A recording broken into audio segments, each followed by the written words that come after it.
Hello, good morning all of you. मैं आजम sir, आप सबका स्वागत है हमारे यूट्यूब चैनल मैथ वाला में। पिछले क्लास में मैंने एलसीएम और एचसीएफ के बारे में बताए थे, उसमें बहुत सारे पॉइंट बताए थे, इंपोर्टेंट पॉइंट सब, और उसका एग्जांपल भी दिए थे, जो कि बहुत सारे कम्पिटिटिव एग्जाम में महत्वपूर्ण है और सीटेट जुलाई 2025 के लिए तो महत्वपूर्ण है ही। इसलिए आप सब हमारे साथ चैनल में अंत तक बने रहिएगा। वीडियो अगर अच्छा लगे तो चैनल को लाइक, सब्सक्राइब, शेयर जरूर कीजिएगा और बेल आइकन को प्रेस करना ना भूलिएगा, ताकि आने वाले न्यू वीडियो का अपडेट और नोटिफिकेशन आप सबको मिलता रहेगा। चलिए आज उनके आगे बताते हैं, जहां तक पिछले क्लास में मैंने बताया तो उससे आगे आज कुछ नोट्स पॉइंट बताते हैं, इंपोर्टेंट पॉइंट, और एग्जांपल भी उनके साथ कराते जाएंगे। चलिए बिना लेट किए हुए स्टार्ट करते हैं। पहला है नोट्स। यदि दी गई संख्याओं के आधार, आधार मतलब बेस होता है, समान हो, क्या हो, तथा घात मतलब होता है पावर, क्या होता है, पावर, पावर और समान हो तो उनका मोसो मतलब एचसीएफ न्यूनतम घात वाली संख्या होती है। जैसे एक हमने एग्जांपल लिए हैं कि 3 पर पावर 6, 3 पर पावर 5, 3 पर पावर 17 का एचसीएफ निकाले। घात ये समान होना चाहिए, सॉरी घात बोलते हैं, आधार जो है बेस ये है 3 3 3 है ना, समान है, इसको बोलते हैं, हम बोलते हैं आधार बेस। और घात पावर ये हुआ 6 है, 15 है, 17, वो समान है, घात क्या हो, समान हो, तब उसका होता है एचसीएफ जो होती है, तब इनका एचसीएफ, इसलिए एचसीएफ बराबर जो होगी वो होगी,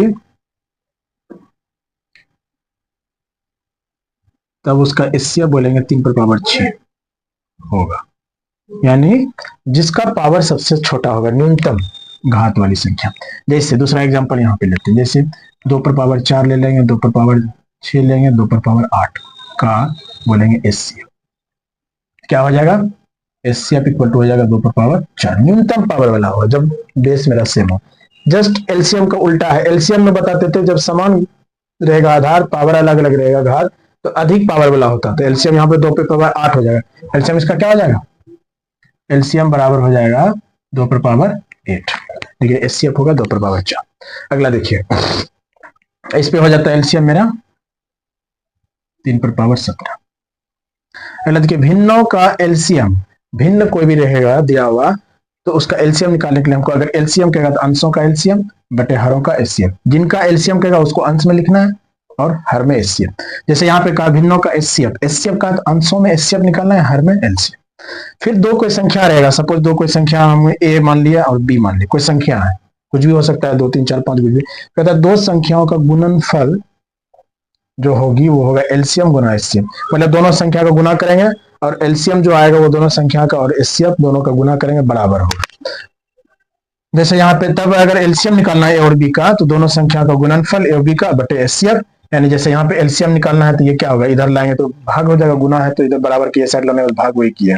फिर यहाँ पे एचसीएफ अगर ए बी का होगा तो दोनों संख्या का गुना, ए और बी का क्या हो जाएगा, गुना बटे हो जाएगा एलसीएम। जैसे एग्जाम्पल में 2/3, 3/4 और 4/5 का एलसीएम हम क्या बोले, अगर एलसीएम निकालना रहेगा तो अंश का एलसीएम करेंगे, यहाँ पे लिखेंगे कि भिन्नों का एलसीएम, एलसीएम बराबर होगा अंशों का एलसीएम बटे हरों का एलसीएम। अब बताइए अंशों, अंश यहाँ क्या है, 2 3 4, यानी 2, 3 और 4 का क्या निकालेंगे, एलसीएम बटे क्या होगा, 3 4 5 का एलसीएम। अब देखिए इसका एलसीएम हमको निकालना है, इसका एलसीएम निकालेंगे कितना आ जाएगा। अब देखिए इसे भाग विधि द्वारा 2 3 4 हम बताए थे, सबसे पहले अभाज्य से छोटी से कटाएंगे 2 से, देखिए 2 एकम 2 3 2 दूनी 4, यानी 12 आ जाएगा इसका एलसीएम। अब देखिए एचसीएफ में हमको वैसी संख्या लेते हैं जो साढ़े तीनों संख्या को भाग दे दे। अगर 3 लेंगे इसमें तो नहीं भाग दे पाएगा, 12 लेंगे तो नहीं हो पाएगा, 20 भी लेंगे तो तीनों संख्या भाग नहीं दे पाएगा। छोटा से छोटा यहाँ पे देखिए कोई संख्या अगर आएगी तो वो एक ही आएगा, यानी इसमें एचसीएफ में बड़ी से बड़ी संख्या बोलते हैं, बड़ी बड़ी संख्या इसमें क्या आएगा, एक ही आएगा जो ये तीनों को भाग लगा देगा, इसके अलावा कोई संख्या, इसलिए इसका हो गया 12 मेरा एलसीएम। इस प्रकार से आगे फिर एग्जांपल बताते हैं।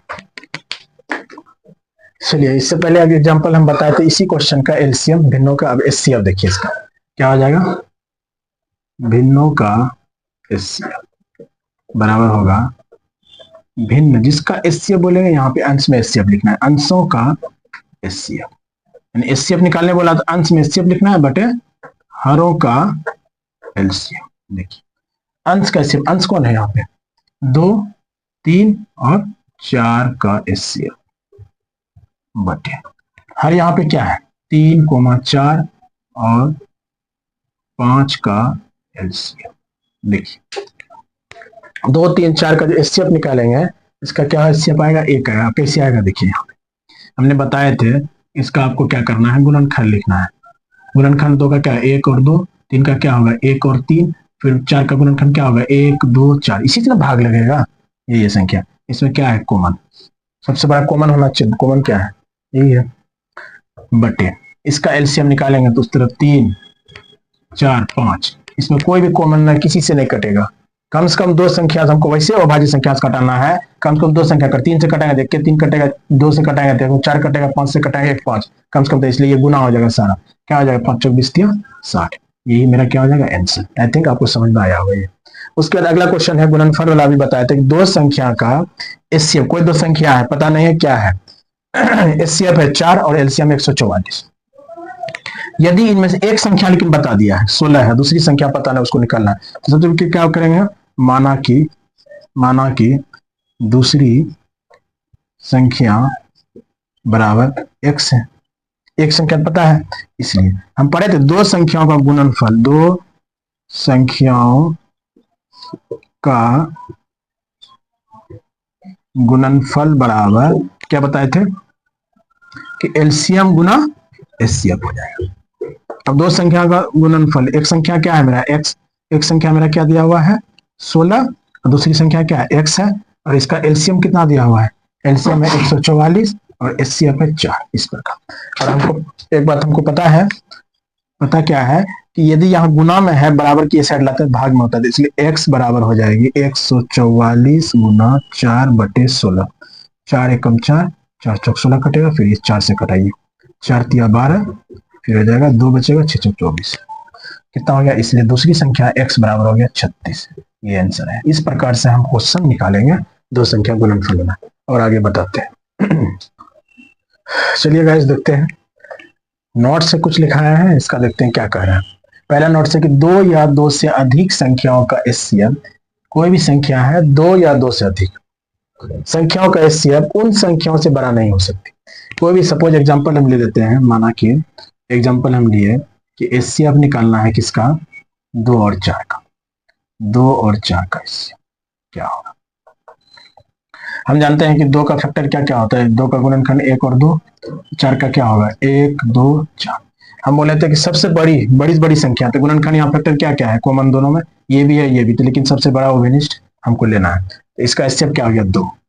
और हम लेना चाहते हैं तो और ले लेते हैं, एचसीएफ ऑफ 3 और ले लेते हैं हम 6 का। इसका एचसीएफ क्या हो जाएगा? 3 हो जाएगा। तो आप देखिए कोई भी संख्या आप लीजिएगा, उसका एचसीएफ हमेशा क्या आएगा आपको?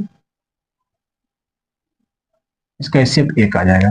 तो कोई भी संख्या आप लीजिए, हमेशा उसका एचसीएफ देखिए, यहाँ पे 2 4 का एचसीएफ 2 आ रहा है, 3 6 का एचसीएफ 3 आ रहा है, 5 और 12 का एचसीएफ 1 आ रहा है। इसका 5 और 12 का एचसीएफ 1 कैसे है? देखिए इसका गुणनखंड क्या है? 1 5, 12 का गुणनखंड 1 2 3 4 6 12। देखिए कॉमन इसमें सिर्फ 1 ही है और कुछ नहीं, इसलिए 1 आया। तो कोई भी संख्या देखिए जो भी आ रहा है मेरा एचसीएफ, दी गई संख्या देखिए हमेशा क्या है? छोटा है या उसके बराबर। लेकिन उस सारी संख्या क्या कहा? 2 या 2 से अधिक संख्याओं के एचसीएफ उन संख्याओं से बड़ा नहीं हो सकता है। देखिए 2 के क्या बड़ा है? बराबर है। 4 से बड़ा है? नहीं है, छोटा है। फिर इसमें भी देखिए 3 के बराबर है, लेकिन 3 से बड़ा नहीं है, फिर 6 से बड़ा है ही नहीं। यानी दोनों संख्या से हमेशा क्या होगा? या तो उनके बराबर होगा या छोटा होगा। जैसे सपोज यहाँ पे हम एचसीएफ ले लेते हैं हम 4 और 8, इसका भी क्या आएगा? 4 ही आएगा। तो मेरा कभी भी ऐसा नहीं होगा कि उस संख्या से बड़ा हो जाएगा, हमेशा क्या होगा? छोटा होगा या बराबर होगा। सअभाज्य संख्या एचसीएफ 1 होती है। सअभाज्य जिसको बोलते हैं कोप्राइम नंबर, वैसी संख्या जिसका एचसीएफ हमेशा 1 होती है, जो नॉट सी है। दूसरी बात, उस संख्या को कहते हैं जिनमें क्या होता है कि कॉमन जो मेरा होगा हमेशा गुणनखंड केवल 1 ही होगा, गुणनखंड कॉमन। जैसे एचसीएफ हम निकालेंगे 2 और 3 का सहअभाज्य, देखिए यहाँ पे क्या आ जाएगा? 1 आ जाएगा। इस प्रकार से जितनी भी संख्या होगा उसका हमेशा एचसीएफ क्या आएगा? सहअभाज्य संख्या का हमेशा आएगा। जैसे 5, 3 और 5 का ले लीजिए, 3 और 5 में क्या आया? 1 आया। इस प्रकार से जितने भी है सहअभाज्य संख्या, उसका एचसीएफ हमेशा 1 आएगा। उसके बाद देखिए दी गई संख्याओं में एक संख्या, अब सहअभाज्य यहाँ पे हम ये भी कर सकते थे,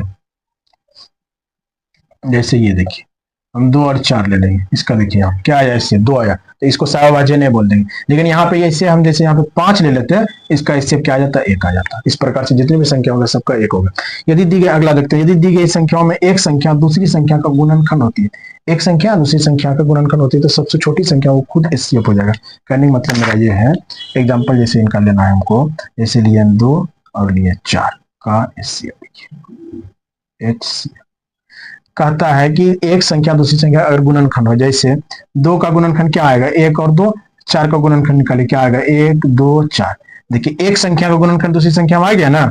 अगर एक संख्या दूसरी संख्या का गुणनखंड है, एक संख्या दूसरी संख्या का गुणनखंड है, कोई संख्या है यहाँ पे दूसरी संख्या का है ना, यहाँ पे 2 का गुणनखंड है ना, इसमें जैसे आया तो वो खुद छोटी वाली संख्या है इसका, इसलिए एचसीएफ हम कहेंगे यहाँ पे 2 और 4 का 2 कहेंगे एचसीएफ, 2 और 4 का एचसीएफ 2 कहेंगे, छोटी वाला संख्या आ जाएगा। जैसे यहाँ पे बताए थे 3 और 6 का, ये यहाँ क्या है, इसका जब हम गुणनखंड निकालेंगे 3 और 6 का, तो देखिए यहाँ पे 3 का गुणनखंड क्या होता है, 1 3, और 6 का क्या होता है, 1 2 3 6। देखिए यहाँ पे आया इसका, और यहाँ इसलिए 3 आया। अगला देखिए, एक के एक से अधिक, कहता है एक के एक से अधिक गुणनखंड नहीं होता। हम जानते हैं कि एक का गुणनखंड क्या होता है, सिंपल एक सिंगल एक होता है, एक से अधिक नहीं होता, इसलिए एक ना तो भाज्य संख्या होती है ना ही अभाज्य संख्या होती है। इस प्रकार से ये कुछ नोट से बताएं, इसके आगे स्टार्ट किया जाए। देखिए अगला है कि यदि एक संख्या दूसरी संख्या का गुणज है, एक संख्या है दूसरी संख्या गुणज मतलब मल्टीपल, तो उनका एलसीएम बड़ी संख्या होती है। कहता है कि अगर एक संख्या दूसरी संख्या गुणज है, मल्टीपल है, एलसीएम सबसे बड़ी हो। जैसे 2 और 4 का गुणज निकालिए। पहले 2 का गुणज क्या बताया तुमने, 2 का गुणज जो संख्या 2 से भाग लेगा, 2 4 6 8 इस तरह होगा। और 4 का गुणज 2 4 का गुणज कहां शुरू होगा, 4 से, 4 8 12 16 इस प्रकार से। कहता है कि एक संख्या दूसरी संख्या का गुणज है। यहाँ पे देखिए एक संख्या दूसरी संख्या का गुणज है, यहाँ पे दूसरी संख्या का, यहाँ पे 2 का गुणज 4 है, यहाँ पे देखिए दूसरी संख्या का है गुणज, यहाँ पे देखिए ये इस संख्या का क्या है, गुणज है 4 का। एक संख्या दूसरी संख्या गुणज हो जाएगा तो एलसीएम सबसे बड़ी संख्या होगा, इसलिए हम कहेंगे कि एलसीएम ऑफ 2, 4 क्या हो जाएगा, 4 हो जाएगा। और होता भी है ऐसे। यहां से भी हम जानते हैं कि सबसे छोटी संख्या कॉमन क्या होता है, जो होती है वही गुणज, ये एलसीएम होता है। सबसे छोटी कॉमन कौन है, इसमें ओवेनिस्ट है 4।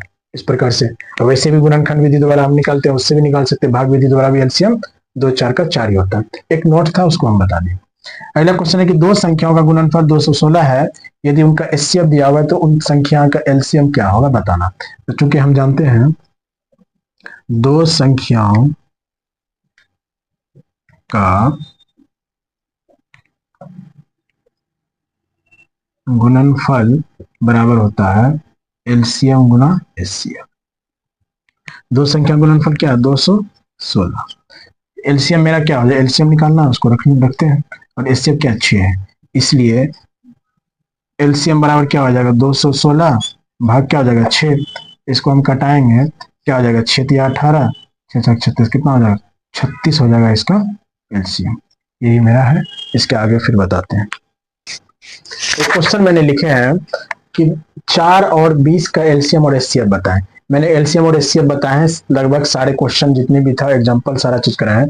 ये एक हम एग्जांपल एकदम छोटा जैसा लिए हैं, इससे हम एलसीएम और एचसीएफ निकालेंगे। इस एग्जांपल से सारे जितने भी मेरा मेथड है, 2-3 मेथड है, उससे हम बनाएंगे, समझाएंगे कैसे कैसे निकाला जाता है। पहला मेथड हम बताए थे आपको भाग विधि द्वारा। भाग विधि से अगर एलसीएम हम निकालेंगे तो क्या बताते हैं कि 4 और 20 का इस तरह से करना है, और सबसे पहले छोटी से छोटी अभाज्य संख्या भाग देना है। छोटी अभाज्य संख्या 2 है, फिर 3, फिर 5, इस प्रकार से। सबसे पहले 2 से देंगे, लेकिन कंडीशन है कि कम से कम 2 संख्या कटना चाहिए, वैसी संख्या भाग दें। यहाँ पे कट रही है, 2 दूनी 4 और 10 दूनी 20। फिर 2 से कट रहा है, 2 एकम 2 5 दूनी 10, अब नहीं कट रहा है, इसमें एलसीएम क्या हो जाएगा, इसको जितनी संख्या सबको ये वाली संख्या को गुना कर दें, नीचे वाला 2 दूना 2, फिर 1 का कोई मतलब रहता नहीं है, फिर लिख देते हैं, फिर भी बराबर हो गया 20। एक विधि हुआ। दूसरा इसको हम बताए थे आपको गुणनखंड विधि द्वारा। गुणनखंड इसमें कैसे करते हैं कि वह बड़ी बड़ी संख्या, जैसे गुणनखंड सबसे पहले निकालेंगे, 4 का गुणनखंड निकालेंगे। 4 का गुणनखंड क्या होती है, 1 से भी भाग लगती है 4, 2 से भी लगती है और 4 से, 100 से खुद तो लगेगा ही। 20 का क्या, 1 से, 2 से, फिर 4 से लगती है, फिर 5 से, फिर 10 से, जैसे बोले थे आधा जैसे पहुंचेंगे डायरेक्ट वो संख्या हो जाएगी। अब बताए थे कि इसमें से वह संख्या होगी इसका एलसीएम जितने भी हम किए कि जो वह छोटी से छोटी संख्या कहा जाता है, जो क्या हो छोटी से संख्या, लेकिन गुणनखंड विधि द्वारा हम गुणज निकालते हैं इसका, सॉरी इसका गुणज करेंगे। गुणनखंड विधि में हम इसका गुणज करना है।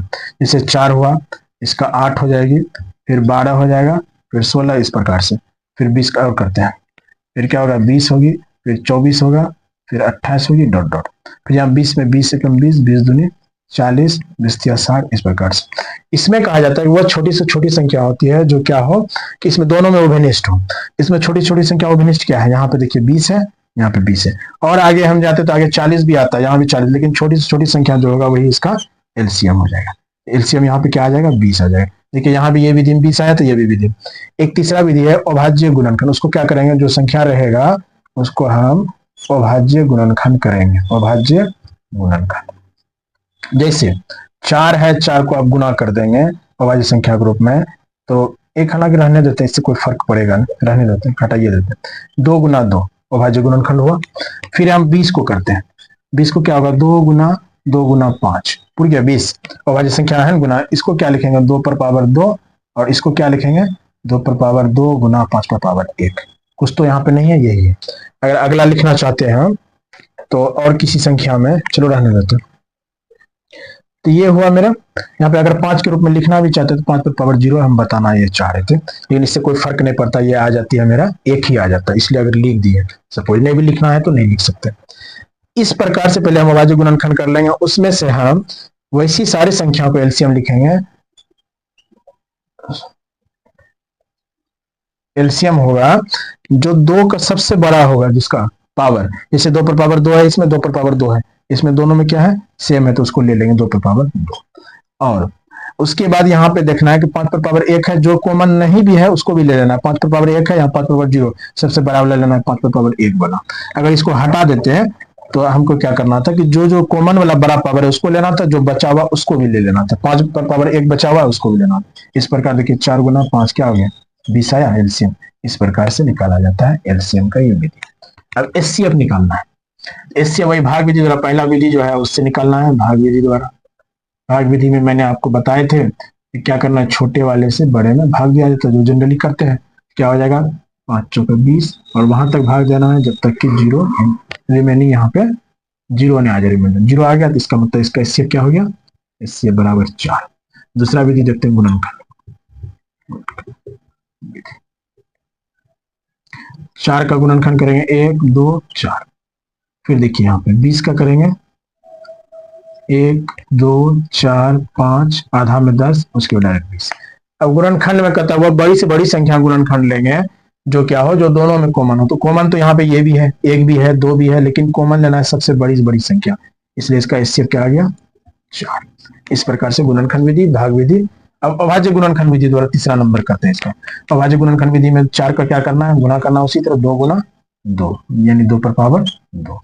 20 का क्या करना है 2 गुना 2 गुना 5 यानी कि 2 पर पावर 2 गुना 5 पर पावर 1। अब हमको एचसीएफ में ये करना है, इसको निकालने का तरीका है, एचसीएफ जब भी निकालेंगे समझना है दोनों एलसीएम और एचसीएफ में क्या डिफरेंस है। इसमें पावर जो भी होगा कॉमन वाला लेना, जो दोनों में विनिष्ट वाला पावर। देखिए यहाँ पे 2 पर पावर 2 है, यहाँ पे 2 पर पावर 2 है, उसको लिख देना। बाकी जो भी बचा हुआ था उसको नहीं लिखना, क्योंकि यहाँ 5 पर पावर 1 नहीं है, यहाँ 5 पर पावर 1 है, जो दोनों में होना चाहिए उसी को लेना है, और सबसे जो पावर होना चाहिए दोनों में सेम पावर वाला लेना है यहाँ पे देखिए, इसलिए आगे हमको नहीं लेना है, हो जाएगा 4। लेकिन एलसीएम में क्या है कि जो दोनों में कॉमन पावर है सबसे बड़ा पावर लेना है दोनों में, और जो बचा हुआ उसको भी लेना है। एलसीएम में यही फर्क है। देखिए ये तीनों तरीका हमने बताया एलसीएम निकालने का और एचसीएफ निकालने का, इस प्रकार से हम निकाल सकते हैं। अगर हम दूसरा लेते हैं एग्जाम्पल से एचसीएफ निकालने के लिए 4 और 12 लेते हैं, इसमें भी देखिए ऐसा करते 4 12 6 और 15 का निकालिए। तो 6 का पहले हम क्या करते हैं, उसी तरह गुणन इस अभाज्य करते तो 2 गुना 3 होता, सब पे पावर क्या 1 है। 15 का निकालते तो क्या होता 3 गुना 5। अब एचसीएफ निकालने के लिए हम क्या बताएंगे, जो दोनों में होना चाहिए, यहाँ पे देखिए 3 पर पावर 1, जो बचा हुआ ये 5 पर पावर 1 है यहाँ पे, लेकिन यहाँ नहीं है, 2 यहाँ है 2 नहीं है, जो दोनों में होना चाहिए यहाँ पे एचसीएफ क्या हो जाएगा 3 हो जाएगा। हम ये भी बताते जो एचसीएफ आता है इसको भाग लगना चाहिए, भाग भी लग रहा है। इस प्रकार से हम एचसीएफ निकालते हैं। सारा क्वेश्चन मैंने लगभग बताया एचसीएफ को जितना प्रॉपर्टीज था। कुछ क्वेश्चन बचे हुए हैं, नेक्स्ट क्लास में क्वेश्चन कराएंगे। Thank you.